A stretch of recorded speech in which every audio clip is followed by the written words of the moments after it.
Hello and thanks for joining me, Phil Spencer, at Move IQ. We've teamed up with Wickes to share some inspiration for home extensions. Now, a home extension is the obvious way of adding space and increasing its value at the same time. Many of us move to a new home with an eye on its potential and ambitions for transforming the way the space could be used.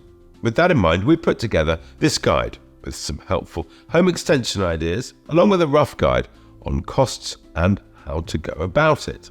Some homeowners will be motivated by the idea of creating additional space, and others by the opportunity to add value. Adding another room can, of course, often be more cost-effective than actually moving home. So which extensions work best? Loft conversions can be a good way to utilize otherwise dead space and give you an extra bedroom and possibly an ensuite. It could also become a games room, TV room, home office or hobby space. Depending on the type of loft conversion you do, they can start from around £30,000 and rise from that number. So do your own research, as there can be many variables involved. Creating a kitchen diner to eat in with some comfy living space as well has become a bit of a trend. Adding an extension to the back, perhaps with bifold doors opening onto the garden, is a really popular way to make your kitchen bigger. Kitchen extension costs will of course vary depending on the floor space added and what you fit it out with. That's the reason. If you've got a garage, converting it might also offer some potential. Could be used to extend your kitchen, be converted into another bedroom or even a second living room. At the same time, a standalone garage can be transformed into creative space, like a workshop, a mini home gym or a home office. Many properties don't have utility rooms or only a small one for the basics, like a washer-dryer.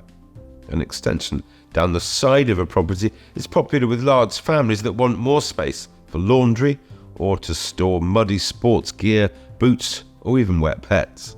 Well heated and ventilated, they can act as a cozy room for dogs to dry out if they're soaked after a quick trip to the park. Conservatories have long been a popular and cost-effective way of extending the downstairs space. Again, costs will vary depending on size and materials used. Make sure it's suitable for how and when you want to use it. Will it be a year-round space or just for the summer? An all-year-round conservatory will cost you more as it needs insulating so it's warm during the colder months. When it comes to planning permissions, simple additions or extensions to your home are sometimes considered as permitted development. That means you won't need to obtain planning permission as long as your project meets certain criteria. You'll need to check with your local authority as rules do vary. But generally, you may not need planning permission if the extension isn't more than half the area of land around the original building. It also needs to be no higher than the highest part of the roof and not come forward of the main part of the house facing the road. There are rules about how far beyond the rear wall of the original house it can extend, so always check to make sure you know what you can and can't do. Planning permission is generally required when you make significant changes to the structure and appearance of the building or change its use. With a new build, the property's usually already been built to maximise the plot space, and if you do see the potential to extend, check the warranty. This could become void if you add to the building. I hope that this has given you some inspiration and ideas for your home extension. For even more, do please sign up for the House Move Heroes program using the link below. And remember, Wickes has all your home move and renovation essentials, both in-store and online.